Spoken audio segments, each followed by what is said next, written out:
Dear colleagues, let me start our traditional open research seminar. And today we are very happy to host Maxim Ivanina, who is the senior economist at the joint Vienna Institute of the International Monetary Fund. Maxim graduated from Lviv National University, and after that he held his PhD in economics from Regensburg University in Germany, and also after that in Michigan State University. And he does a lot of research, has a lot of publications, mainly in the fields of fiscal policy, development, growth, and corruption. And his today talk will be exactly on the last 2 points, on the last 2 issues, on the link between the economic growth and corruption. And I would suggest that it's very, very hot topic for Ukraine. Yeah, very often we may hear that maybe one of the reasons why we have very slow economic growth, why we have so low level of the economic development in Ukraine is the corruption. But today, Maxim will look at this problem, this link between the growth and corruption from some other angle. And I suppose the results of his research, I consider the results of his research are to be very interesting, at least from the paper I had a chance to look at. So please, Maxim, the floor is yours.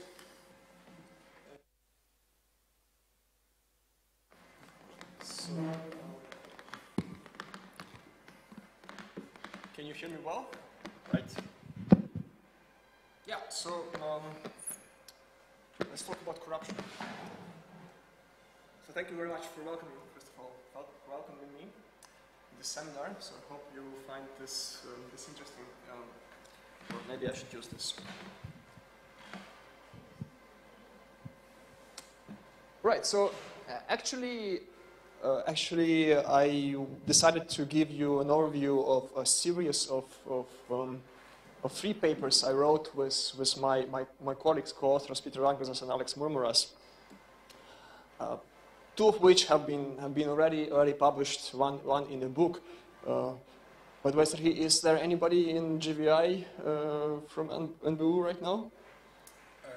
Right now, I'm not sure, but from the people I see here, so many of them were actually in GVI. So next time you send somebody, remind them, because I will give a present to NBU, my book, which was based on these 2 papers. I was stupid enough not to bring it right now, but so.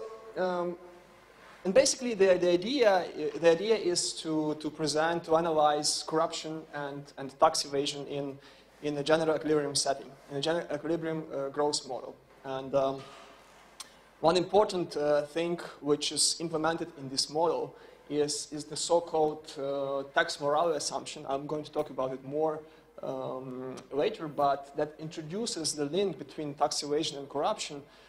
Not only through the tax evasion or tax inspection link, but also through trust in government. Trust in government. Very important channel which we analyzed, and we found out that it's an important channel. And the goals are very simple. So we want to quantify the joint effects of corruption and evasion on fiscal policy and on output. And then we can do comparative statics. We can check what policies can work to reduce corruption, to increase welfare, wages, public wages, for instance, or crack down on corruption versus evasion and other questions. And the last question I was exploring in the last paper, the 3rd paper, is to revisit the link between corruption and economic growth. And probably, I will motivate it a bit later. So, as anyone in Ukraine knows, corruption is very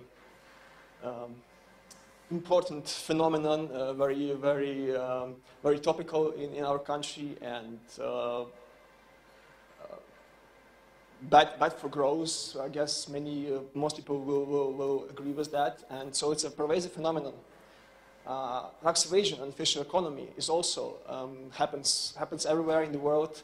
According to different estimates, of course, it's very hard to estimate because it's unofficial, but according to different estimates, ranges in an average emerging market economy ranges from the average shadow economy size ranges from 22 to 34% of the output, of official output. So a large sector of economy on average in emerging markets is in the shadow. So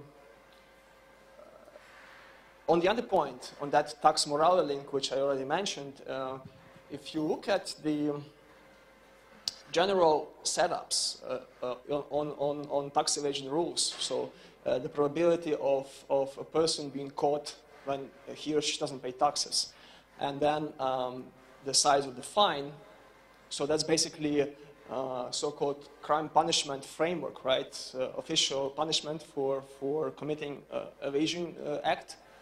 And probability of being caught. If you just base, if you look at the decision making by the individual whether to evade tax or not, just based on these rules, any model with reasonable assumptions on risk aversion would predict much larger non-compliance than we actually observe, at least in advanced economies. So for instance, in US, for instance, the chance of being audited is very small. It's 1%, and if the evasion is not too large, you just pay a small fine over what you owed.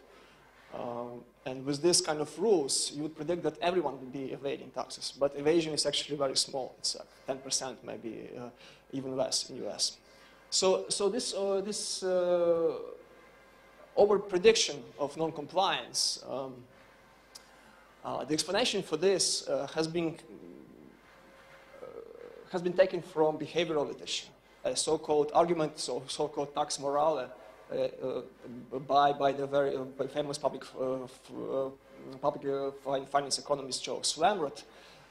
And the argument is that there is intrinsic motivation for people to pay taxes if they think that government is doing the right thing. And there is large empirical support for this. For instance, Switzerland, there are experiments on that, or the recent paper from the United States as well, where Cohen and colleagues, they show that tax evasion decreases. They have it county by county level, so micro experiments.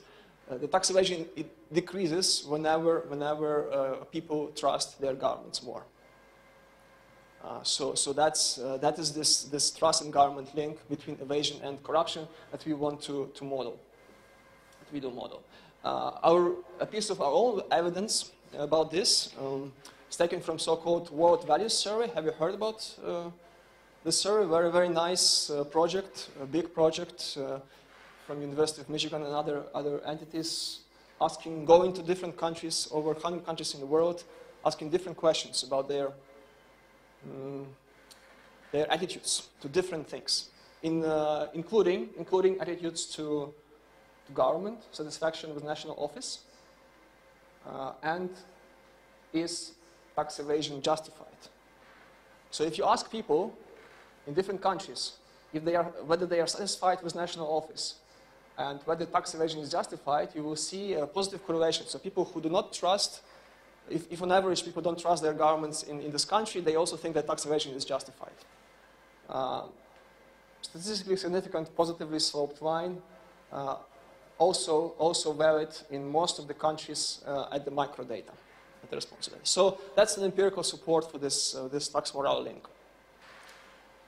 So, given that corruption and evasion are basically so pervasive and basically macroeconomically important in most countries, it's surprising that most of the research on these topics is done in partial equilibrium models, and usually it's about petty corruptions, so bribery and very restrictive non-general equilibrium settings. There is very small literature on general equilibrium effects of corruption in dynamic growth models. But we know, for example, some economists say that corruption may be good, for instance, may be good for economy because it helps businesses to avoid regulation, for instance, or avoid paying taxes, and that they can develop. But then the general equilibrium effect of this action would be that the taxes are not collected. There is no tax revenue. There is less spending on public infrastructure, for instance, and so the average productivity of the economy can go down. General equilibrium effect can be very different from these micro considerations. That's an example. Even smaller literature is on the links between petty corruption, which I mean,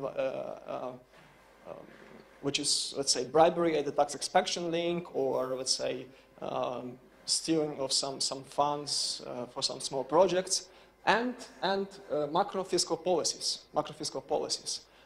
For instance, taxation. What should be the level of tax rate?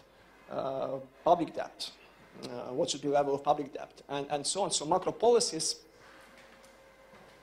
are potentially defined not only by benevolent considerations of the government, but also by future possibility to extract bribes. So this link is also not modeled. Another interesting empirical observation, which again I am motivated by in my third paper, is that even though there is plenty of micro evidence that corruption is bad for economy, if you look at cross-country regressions, if you look at the link between economic growth and corruption, progress on fighting corruption, you actually will be surprised that this link, this correlation which you find in regression is very weak, if positive at all. And that is a strange thing which economists have been trying to explain for a long time. Some say that it's measurement error because corruption cannot be measured, and that's why the estimates are imprecise. Or some people, they say, oh, that's because corruption helps growth, that's why you don't have this, or it's maybe too small to detect. Here in our model, and this is about the third paper, allows for analysis of an alternative explanation. And the alternative explanation is just reverse causality. Reverse causality from economic growth, from exogenously driven economic growth to corruption in short and medium term. So if growth is driven by something exogenous, let's say, for instance, increasing commodity prices, then that will drive both economic growth and corruption, and that will contaminate the long-run negative relationship between these two. So that is the focus of my last paper. So I hope I will give an overview of all of these papers together. So let me start with a small overview of the benchmark model. By the way, you can interrupt me whenever you want for a question. Of a benchmark model, which we use where there is no corruption and evasion, just to show you the framework which we base, which we then extend to include more and more features. It's OLG, overlapping generations model, where you have young households and old households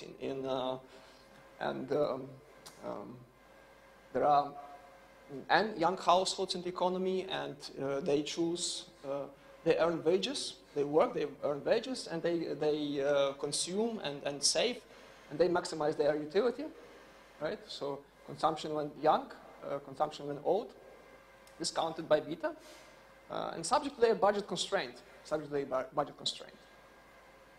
where R is the rate of return to household savings, and W is the wage rate they receive. These both will be endogenously determined in the model. And then there is a tax rate. The only tax rate in the model is tax on wage, linear tax. So very simple problem for private households, which leads to very simple optimization condition. Many of you can recognize this Euler equation, just consumption smoothing over time. And the same for the public officials. We have epsilon is the share of public officials in the economy. Epsilon n is number of public officials in the economy. And they have identical preferences. They are the same people as well, you are public officials, right? So, the same people as private households, same utility, identical preferences. The only difference, the only thing we be allowed to vary is that the public wage now is proportional to private, but can be different from private sector wage.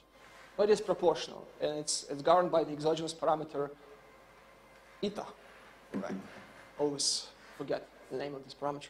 So eta, but then decision-making process for public households in this simple model is the same as for private households. The same other equation, just that letter G means public, government.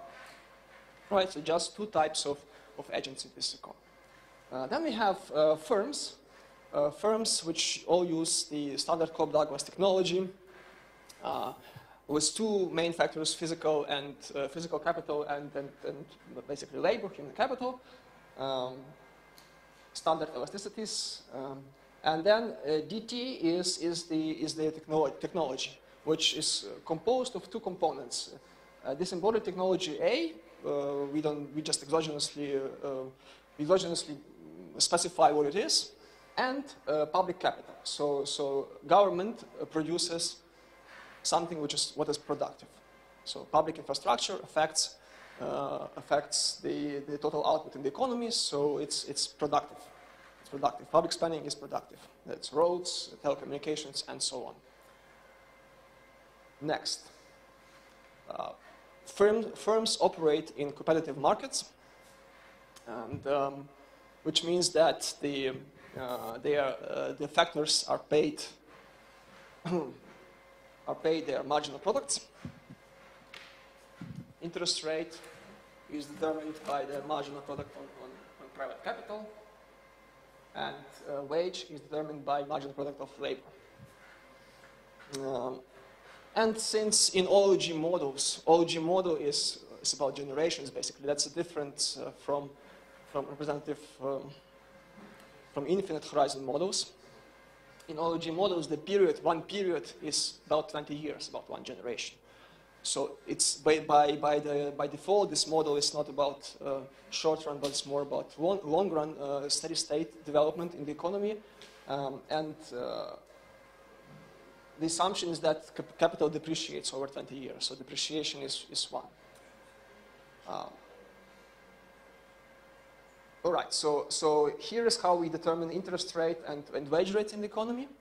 And then to close the model, we have government budget constraint, that's revenue. So the taxes paid by private households and public officials. And the spending on this side, spending is spending on public salaries and public capital.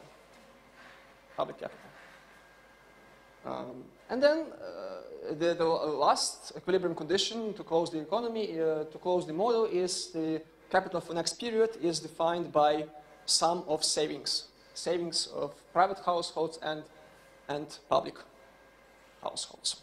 It's a closed economy, so all savings are channeled into domestic investment. That's an important feature of this model. Now, once the model is closed, we can proceed to decision of government about fiscal policy, and in particular about tax rate and public spending. That is driven, these are chosen collectively by public officials. That's the grant level. So at the petty level, at the micro level, everyone chooses consumption, saving, and then at the grant level, government chooses tax rate and public spending.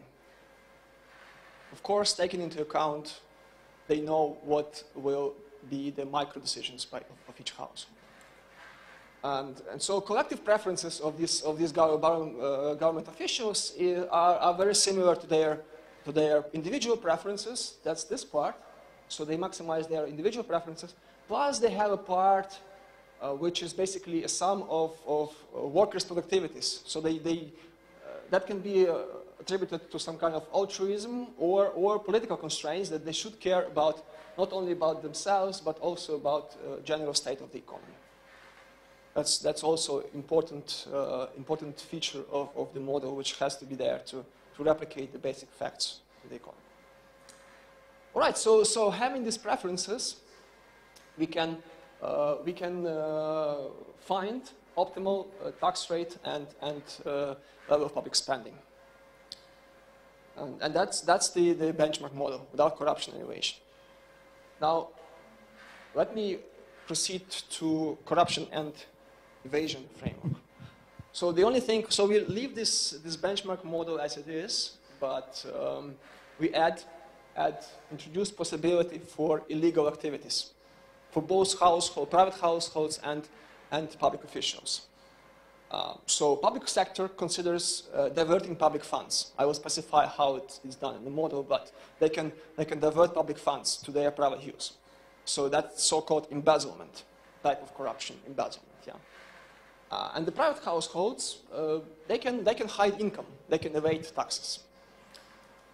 And as I mentioned, there is this tax morale link between evasion and corruption and embezzlement.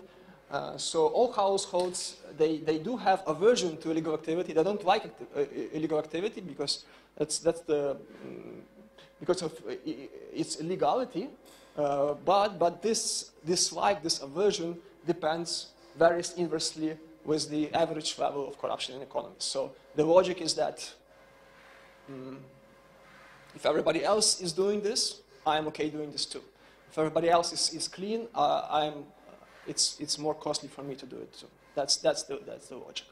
If it's socially accepted to evade taxes or to steal public funds, then it's also acceptable for me. That's the point. That's the point of this assumption. So how it is done algebraically? We slightly modify preferences for households. So now they maximize their utility, present consumption when young, consumption when old. But now they have this term, additional term. This is aversion to tax evasion. Aversion to tax evasion. VT is the share fraction of income that is hidden from government.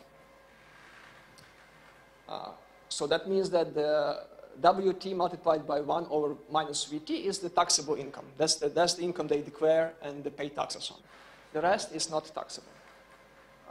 All right, so this parameter phi is an endogenous parameter which captures this strengths of this taste, how avert are households to illegal activity like tax evasion. And then there is also a cost. There's also a cost for households when they hide their income. So whenever they hide some income, they don't report it. That means that they are left with this WT multiplied by VT, fraction of income they hide. But hiding the income is costly, and that is governed by this parameter, the institutional checks on tax evasion. And it varies from 0, which means that if it's 0, it means that checks are very strong. It means that whatever you hide, you don't have access to it at all. Everything is lost, basically. And 1, it means that there are no checks at all. So whatever you hide, you get to use it for your private consumption or savings. All right. And then if we have this setup, okay. And then regarding this term, right? Again, it's aversion to illegal activity. Depends on phi, which I described already, but it also depends on this average level of corruption. Anyway, so if the higher is average level of corruption in the economy, the more appropriate households find it to evade taxes, because they basically trust government less and they find it okay to evade taxes. That's very important term here, and I will explain why in the future. All right, if you have this setup, we can find what is the optimal level of tax evasion in the economy. And this is driven by this formula, which will depend on structural parameters and also level of corruption in the economy. So First of all, as we expected, and you can check by taking the derivative, but evasion is increasing with the tax rate. It's increasing with theta, which means that if the weaker are the checks on evasion, the higher is evasion.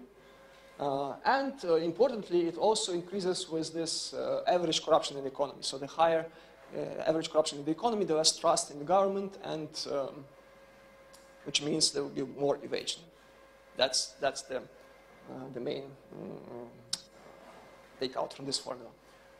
Now, the same is with public officials. It's just that the type of illegal activity is different. Public officials do not evade taxes, but they, the story here is that each of them, so when the government decides collectively on the size of public spending, each of the public officials gets the share of this public spending to take charge of, to spend them on different projects, public investment projects.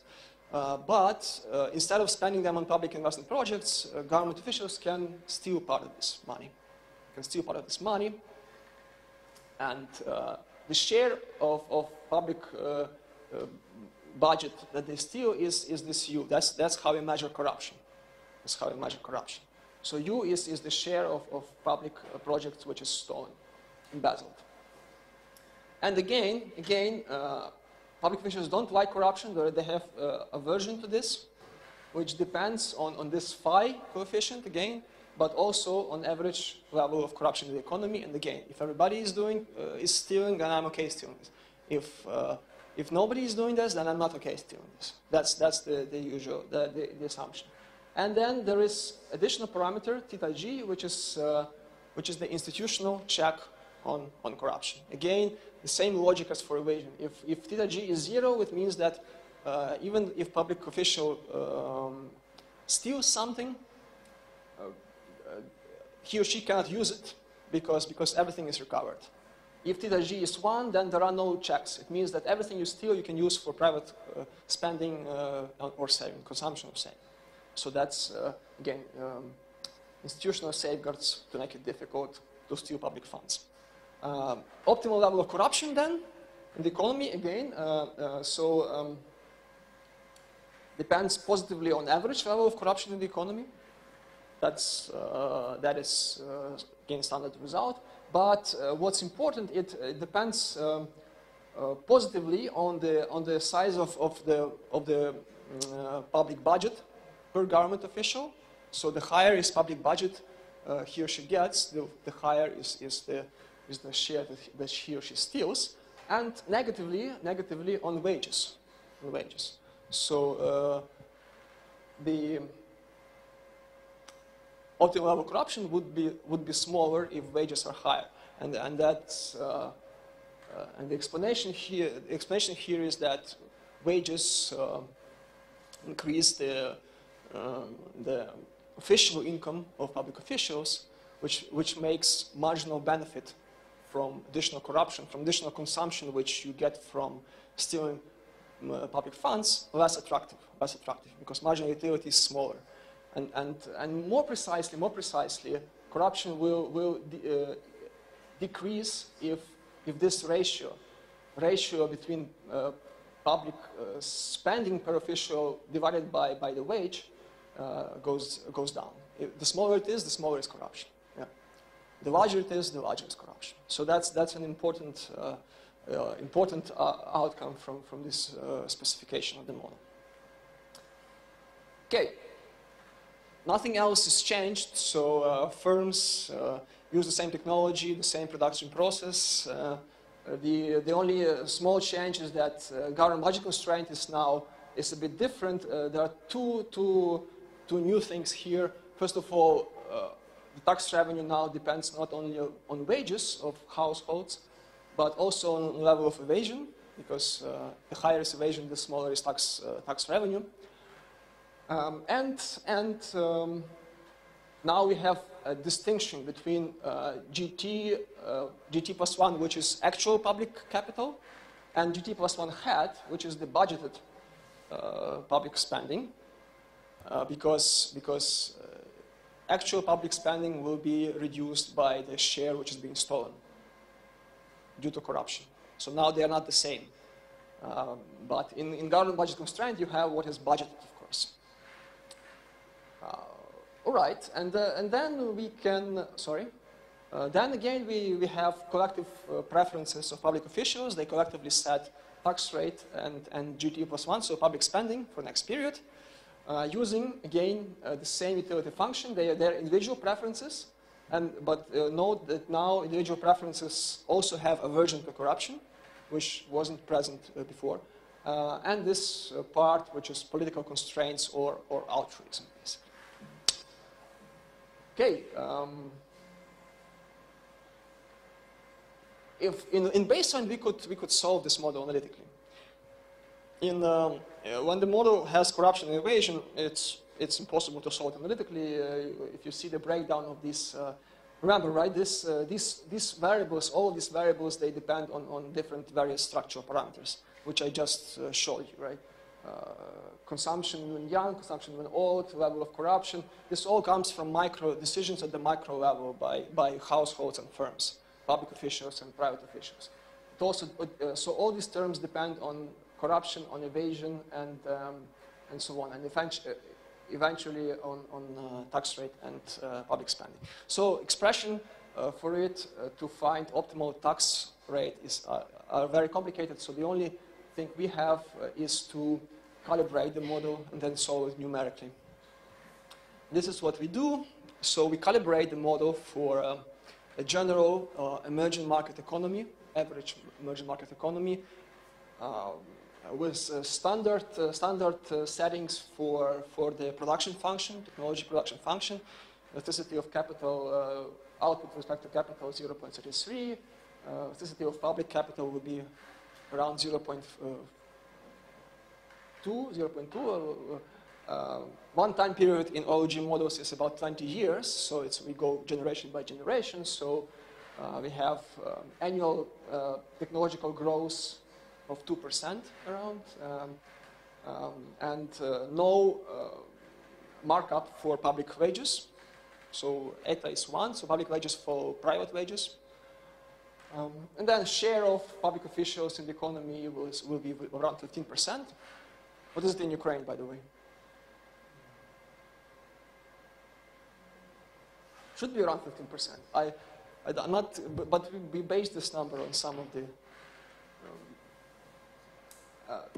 And then we place no checks on corruption and evasion, and set this parameter phi, aversion to illegal activities, to match the level size of informal economy to be 1/3, so average for emerging economy, according to estimates of Schleifer and Відня. All right, have to rush a bit. Okay, and then some of the results. First of all, we find we try different calibrations, not only one, but various sensitivity analysis. But what we find is that we do need to include this culture of corruption effect, this dependence of tax evasion on a general level of corruption in the economy. Because if we don't, the sensitivity of households when they evade taxes is too small to corruption, and governments involved in much more corruption, and they can increase taxes to a very high level because of the fact that households become less sensitive to corruption and the developments in the economy. So we do need the culture of corruption effect. When we have it, what we have is an equilibrium tax rate of 38%, equilibrium corruption of around 60%, so 60% stolen, and equilibrium tax evasion, as we have set it, to 1/3 of the economy. Now, how does it comply with some empirical evidence? Well, compared to baseline model, in the baseline model, tax rate was 25%. Baseline model means no corruption, no evasion. So 38 versus 25%, and that is actually consistent with empirical observations.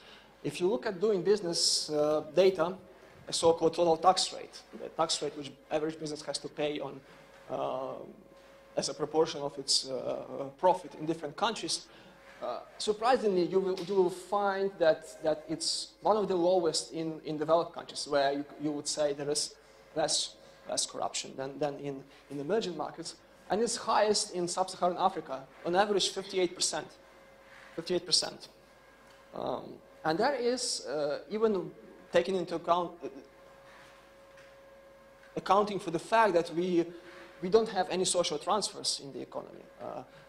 Because the taxes in OECD are high mostly because of social transfer, not because of public capital investment, public spending. So even without that, tax rates in OECD are lower than in Latin America or Sub-Saharan Africa. And on par, they're actually quite close to East Asia and South Asia. So corruption is greater than evasion, 58% versus 1/3. And that's also consistent with empirical observations. Again, it's hard to find empirical observations on embezzlement. Ukraine has had many examples recently of actually, detecting this kind of corruption, and this 50% figure is not something very low, actually. Anecdotal evidence from Tanzi and Davori that up to 50% of public budgets stolen in Italy, in the south of Italy, on public investment projects. Even more striking finding by Renica and Swanson in Uganda, when they checked what was supposed to be given to local schools by local governments, and what was actually spent in local schools on computers and books and so on, public infrastructure for schools. The gap was 85%, so very large, very large. Now, I will take 5 minutes longer, if you don't mind. We find workers' productivity lower by 22% in case when we allow corruption and tax evasion compared to a benchmark model. Again, of course, this is consistent with empirical observations, but it may seem actually quite low. And here the main inefficiency which drives this lower number here is that there is a misallocation between private capital and public capital.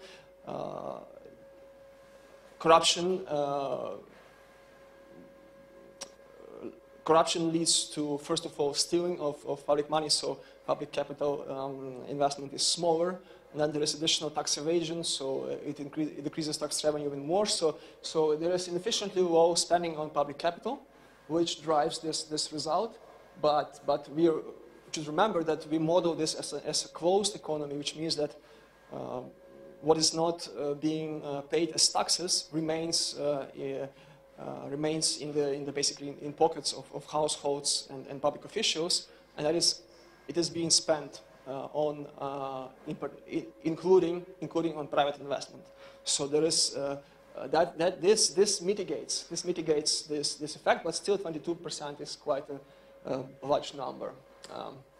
Tax revenue decreases by 16%. Again, this is consistent with empirical observations. And here again, additional evidence that we need culture of corruption effect to replicate basic facts from empirical facts. For example, if we draw the workers' productivity, equilibrium workers' productivity, the blue line, and tax revenue, the red line, for different values of checks on corruption. So you would say that this goes from low corruption countries to high corruption countries. You would suspect that both workers' productivity, so output per capita, and tax revenue should go down because of that, and as they do in empirics, you see it's observed. And with culture of corruption effect, we do observe this. Without culture of corruption effect, evasion is not sensitive enough to taxes and to corruption levels, and that means that tax revenue actually goes up in this case. So that's why this additional evidence that culture of corruption effect is needed. Now, policies. We can do some comparative statics in this model. So first policy we can check is what happens if we increase the markup, the efficiency wage to public officials. If that happens, we observe reduction in corruption.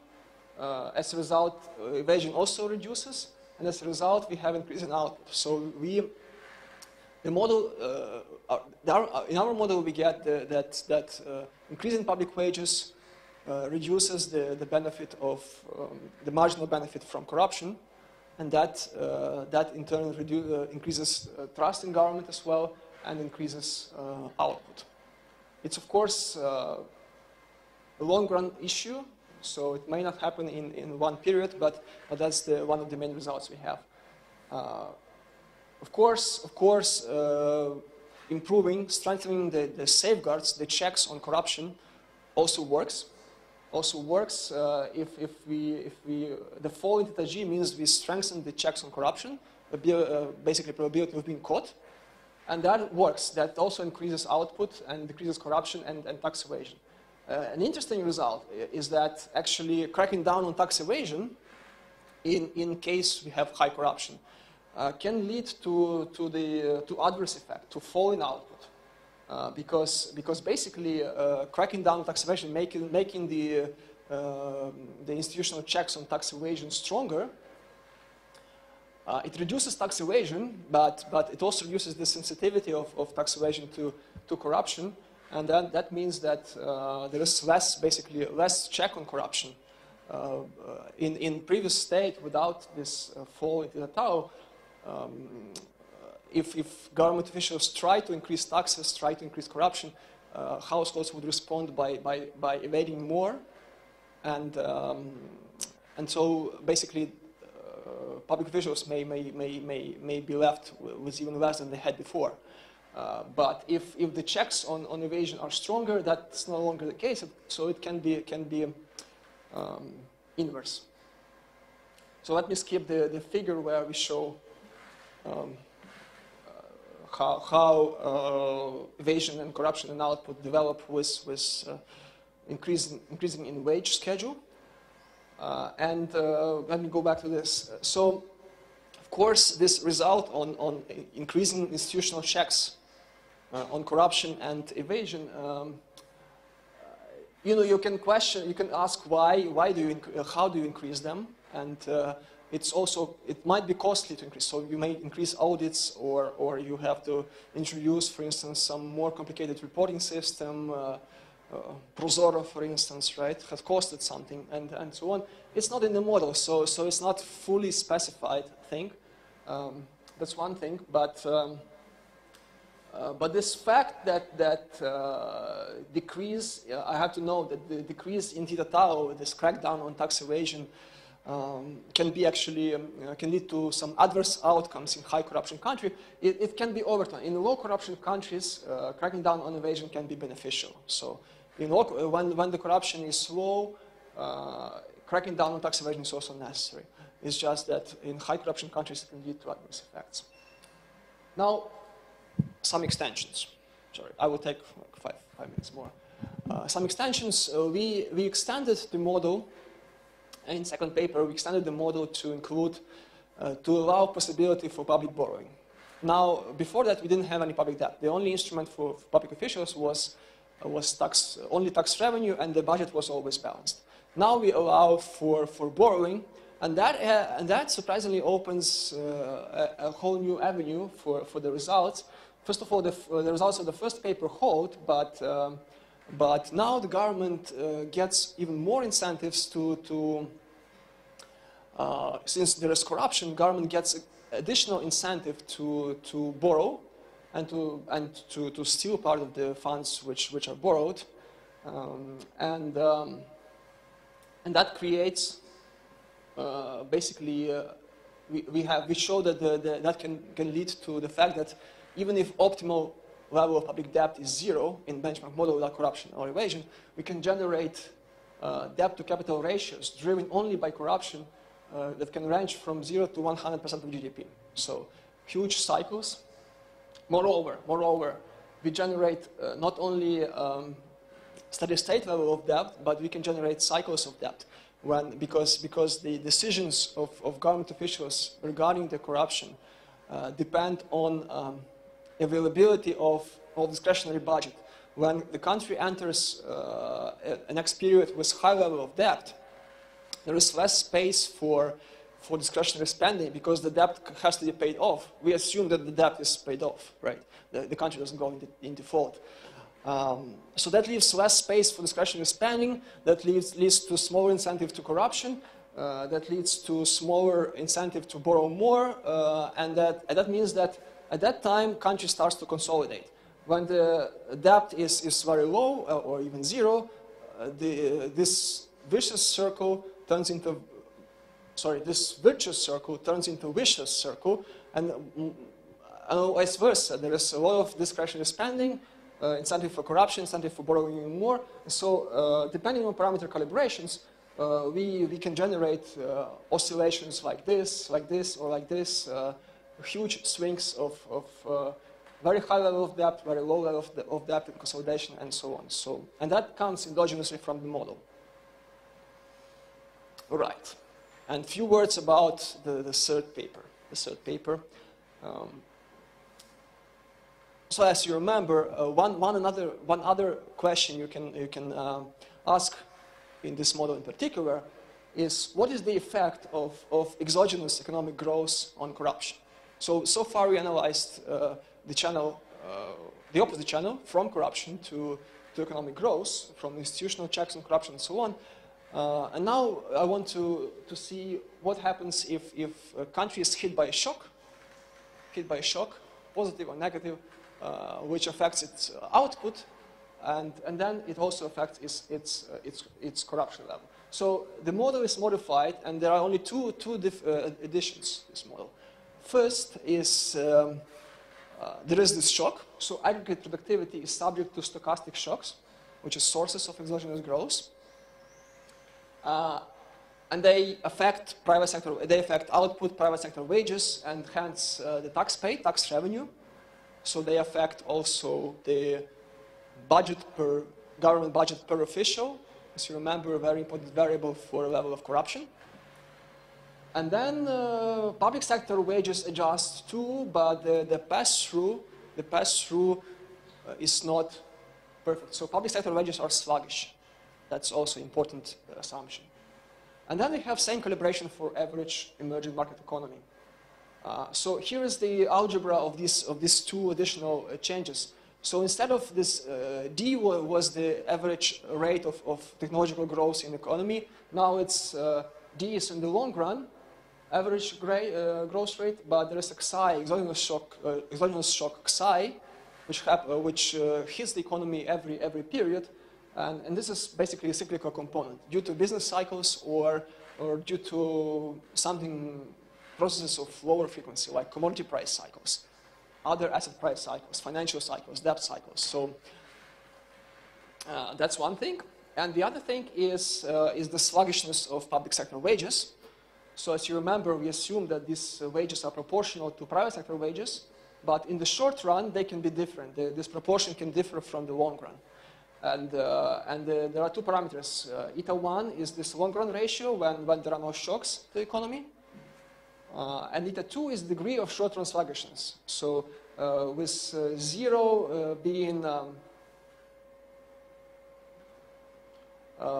with zero being completely flexible, following the same dynamics as the private sector wages, and one being completely sluggish, which means not changing at all, not reacting to Xi at all. So once we have this, here are some results. So we calibrate the model, the same calibration as before. The only thing is that we hit the model with different Xi. This shock, temporary. The shock of 2.5 would mean that the average growth rate would be 5% over 20 years. So it's a pretty big shock. So big range of different results. So what you see here is the corruption blue line, output gray line, and slightly less blue line or violet line is tax evasion. Yeah. So what you can see here is that when the economy is hit by a shock, let's say one is the normal state. That's the baseline calibration. Yeah. What you can see here is that the shock, a positive shock, hits the economy. It increases output, and it also increases corruption. Why does it happen? Because what happens is, as I explained, increasing output means that people get higher wages. It translates one-to-one into higher private sector wages. It translates. It means that people pay more tax. You pay more tax, even taking into account tax evasion. So tax revenue increases, and then public budget per public official also increases. And since public wages are sluggish, they don't change one-to-one with private sector wages. It means that the ratio of the budget to the wage it increases, and that increases corruption. So what you observe, you have basically positive shock to the economy, and this positive shock drives both output and corruption up. It doesn't drive tax evasion so much up. So tax evasion increases a bit because corruption increases, but because the wages are higher and the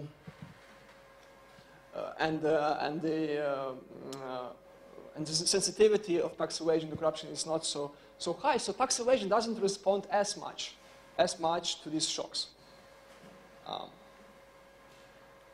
And this is the essence. This is the essence of this reverse causality.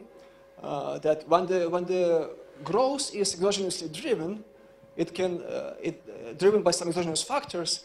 What we observe in the data is both increase in output and increase in corruption. And of course, if you take cross-country regression, and take just GDP per capita growth and changes in corruption or level of corruption, and just run this regression, both of these are outcomes, right? Both of these are outcomes. And you run this regression, you will find a small coefficient. In fact, for some calibrations of these shocks, you will find positive relationship between growth and corruption. But that's not because corruption is good for growth. It's because the economy was hit by exogenous positive shock. And notice that, for instance, if the shock is 2 in the baseline economy without corruption, this shock should translate to the output increase by 2. So the point, in no corruption case, the point of output should be here. So the output is not as high as it should have been without corruption, so this difference is eaten by corruption. But still it's positive, and that drives this reverse causality, and that's contaminating the cross-country regressions. Okay, I will skip this result because we don't have time. I want to take 2 more minutes to talk a bit about the empirical evidence on this result I've shown. So empirical evidence, the basic strategy is to check this. Does corruption depend on these cyclical developments in the economy, on these exogenous shocks? Of course, the hardest part is to identify in the data what is the exogenous shock to the economy. And the parsimonious approach I took here is that, okay, I just take output gap as a proxy for demand shocks.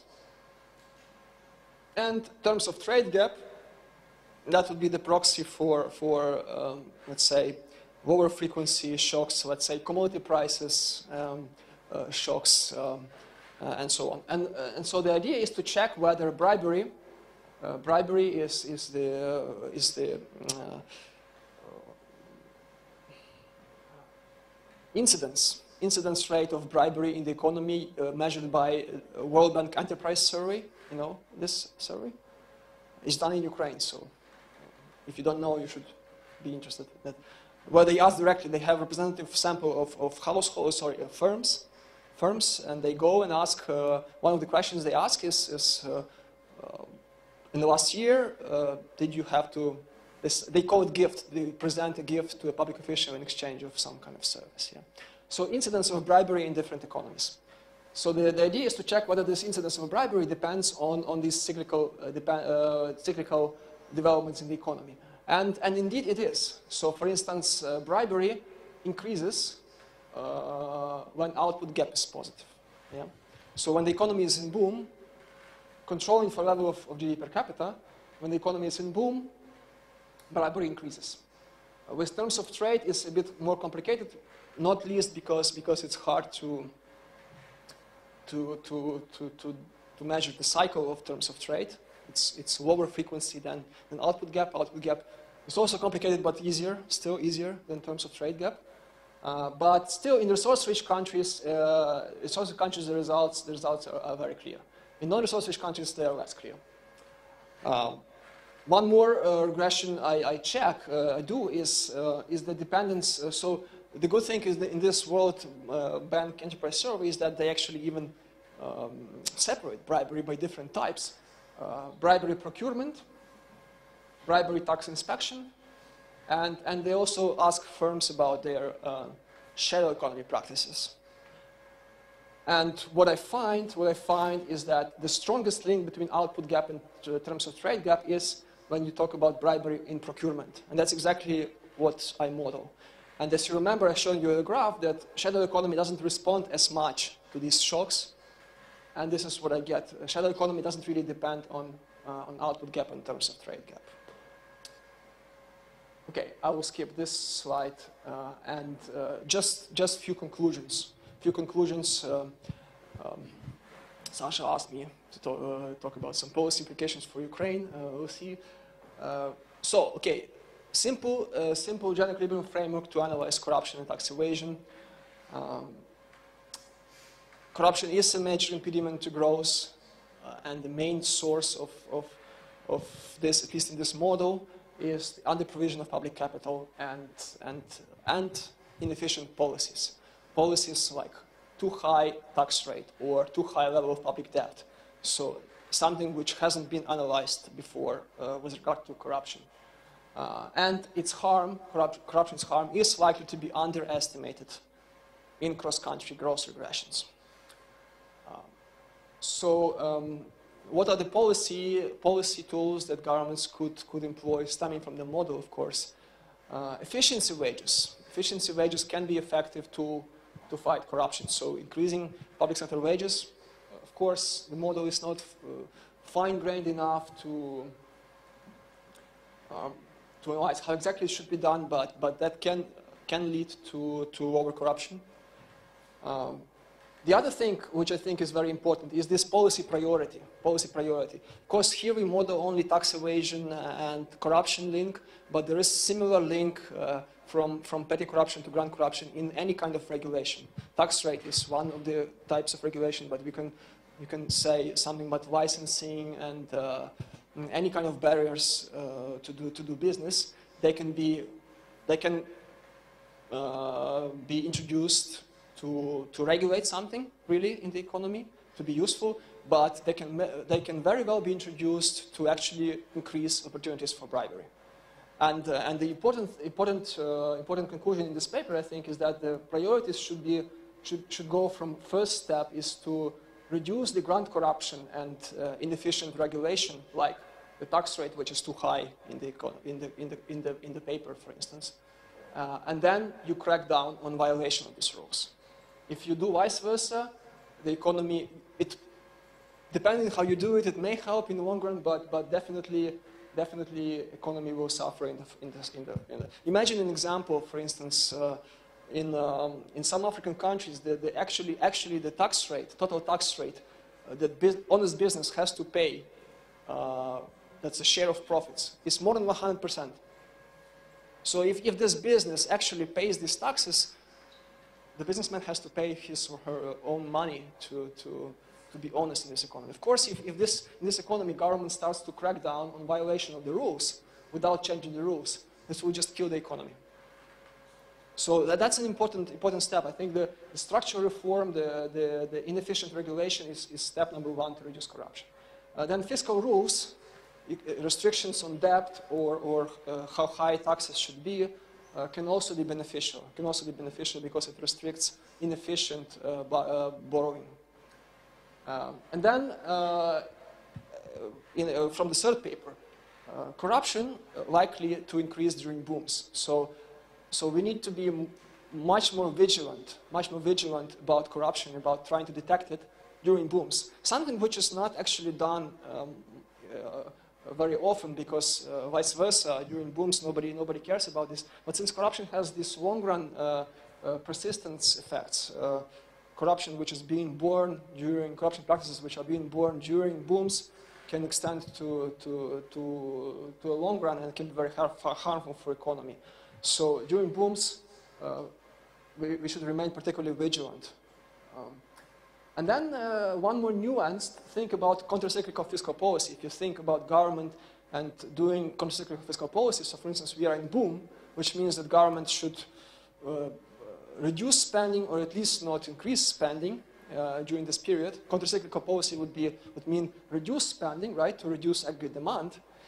So reduction of spending by reducing or freezing public wages would be a bad idea, because it will increase corruption. Good idea would be to actually reduce the public budget per public official. So reduce public investment or purchase of goods and services. All right, finally, I'm done. Thank you very much.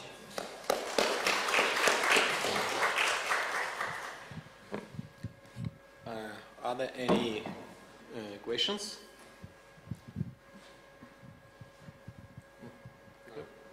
Okay, thank you, Maxim, for this presentation. It's very interesting when people try to rationalize corruption in the model. I have one single question to you. What if we just reduce the number of people of households in the government sector? So if we just fire them, or we make a privatization and we do not allow them to produce so much and to do their consumption. Can it be another way to reduce corruption? Well, it's hard to say, right? Because actually, in this model, if you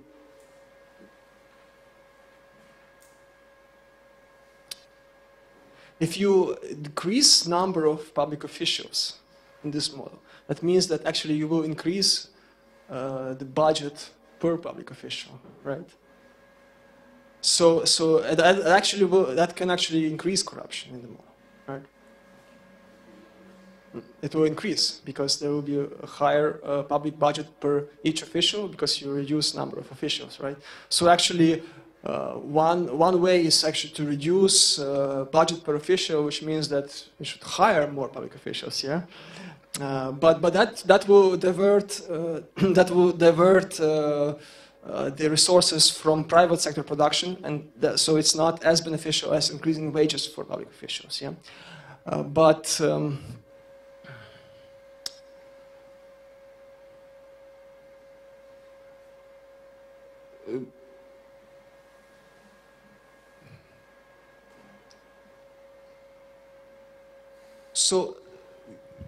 your question is of course it's a bit wider than this model can show, right?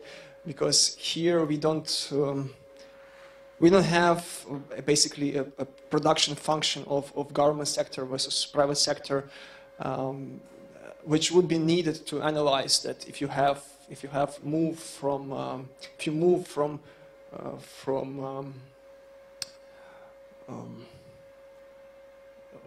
people from public sector to private sector, that can be more productive there. Yeah, so we don't have this in the model. Also, of course,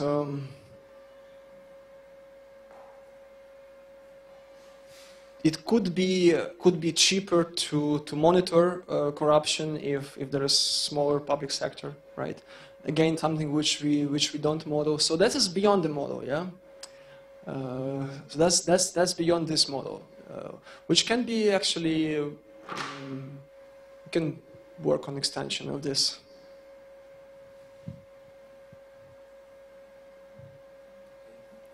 May I ask you, in your model, So you show that that this correlation between the economic growth and corruption, positive correlation, yeah, could be explained by the positive effect of corruption on of economic growth on corruption. So this from this type of causality, yeah. And but it seems for me that this causality just create very short-term lived, yeah. So and it may explain this link between the short-term, but at the same time, I suppose that this puzzle between the this puzzle on the positive correlation between economic growth and corruption could be observed even in long run. So, do you have some alternative explanation of such positive correlation in long run between these variables? Yeah, it's that's a very good question. So, and I explored it. You see, we need to think of what is this exogenous shock to growth, yeah. And one is this demand-driven shocks like business cycle fluctuations, which can be averaged out, let's say, over 10 years or something. But there are shocks of much lower frequency. For instance, commodity prices.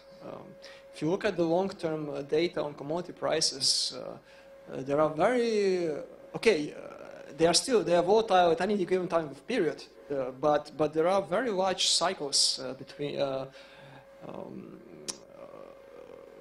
cycles of very low frequency when commodity prices are consistently high, which I mean by fluctuating between, let's say,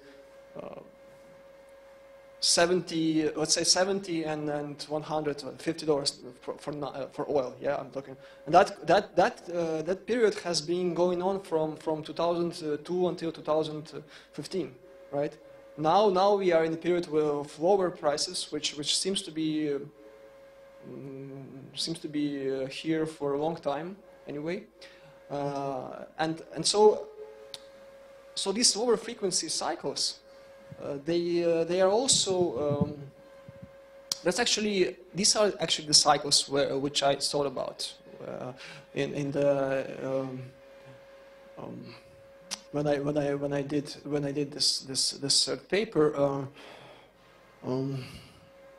Also, I didn't have time to do it, but in the second paper where we talk about debt, there are also debt cycles of which are also linked to financial cycles in general, and again, these cycles have much lower frequency. They are not over 10 years. They usually are over 20 and more years, going through maximum to minimum, right? So peak to trough. So these cycles again, they also drive corruption. And then if you take an average growth regression model, they usually what they do is they take growth rate over average growth rate in a country over 5 or 10 years. This is what they do. So in averages over 5 or 10 years, there is even a risk that you would not average out output gap. Not saying nothing about these lower frequency cycles, yes, and that's why this contamination still exists in these regressions. One of the results in the paper, which is there, if you increase the period over which you average the data in the cross-country regressions, the larger is this period over which you average, the stronger is the link between corruption and economic growth, negative link between corruption and economic growth. But in standard growth regressions, it's very weak. Yeah. I'd like to speak about long and short run consequences of corruption. They're different, you know, and you presented that the short run are negative and long run are positive as a whole. As to from the very beginning, it was stated from the very beginning No. You say that Okay. correlation between corruption and Okay. Correlation, yes, but not. yes, correlation, and as to consequences, and I'd like to speak about such consequences, and in such a view, transformations of economy structure, different branches, the different branches of economy transformed into a monopolistic pool, and such monopolistic, newly invented pool became a new player in the market economy. And as to Ukraine practice, its energy sector. Today, not all the capital leave the country. Some capital stay there, and on the legal positions, the owner of such capital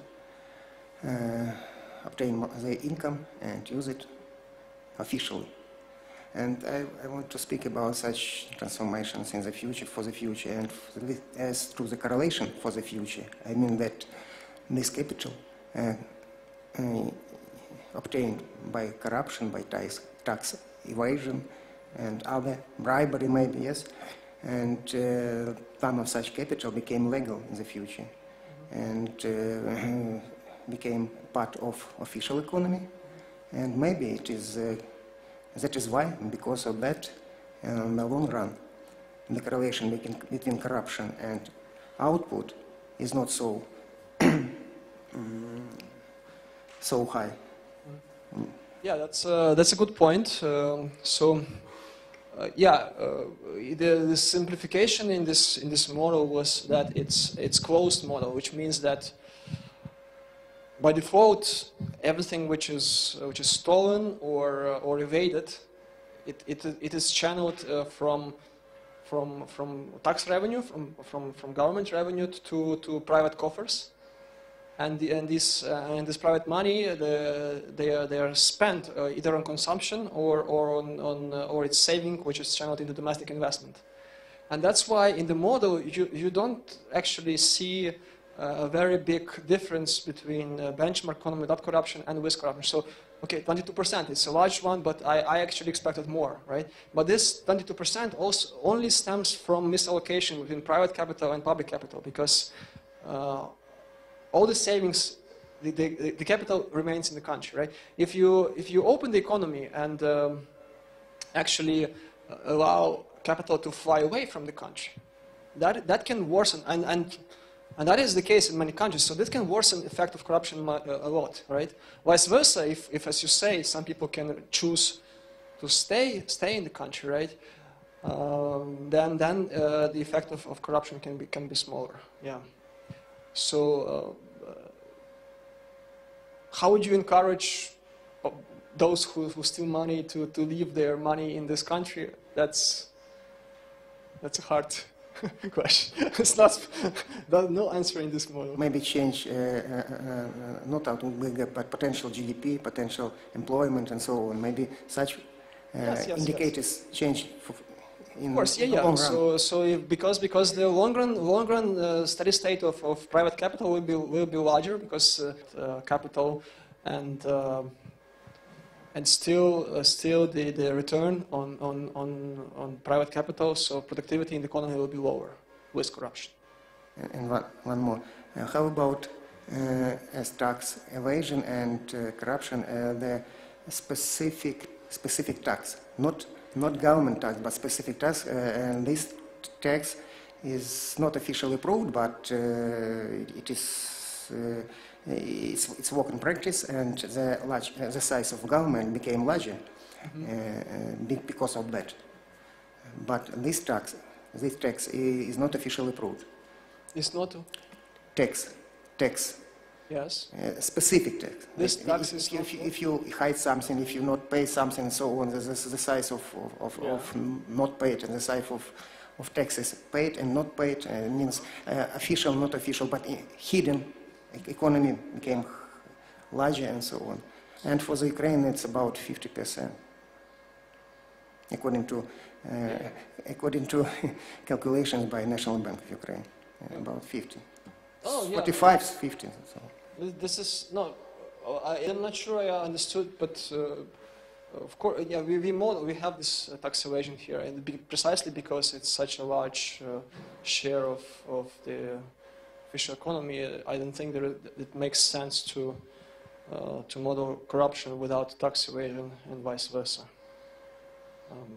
But that was just a comment. I didn't understand if I answered your question. I mean all tasks to divide official tax and not official tax. How would you do it? Not official. Yeah. Means if you hide something, if you evasion to pay something, it's And you pay some tax on it. You know that the position of the government in the economy is to distribute income over the sectors of economy. If no, it's one of the function. Yeah. How to put. Okay. How and if it's not correct, not proportional according to the tasks it means that some of the efficiency of tax system and especially the coefficients means rate, it's not right the same, it's approved. And I mean all the tax may be divided into two ones. One obtained by official, paid by official sector, and another one not paid but distribute. Okay. Well, one more thing which is not analyzed in this model, but actually is very important is effect of corruption and tax evasion on income inequality, how it is distributed and who evades taxes, and obviously public officials benefit a lot from embezzlement, and that increases income inequality, and that is not. So average productivity may not go down by so much, but it also increases income inequality strongly, and that can have direct consequences for economy in general, which is not analyzed in this model. So, and has to be taken into account in any case. So that's true.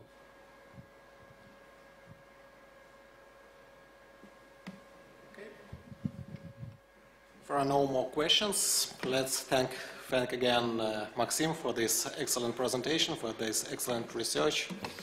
Thank you very much.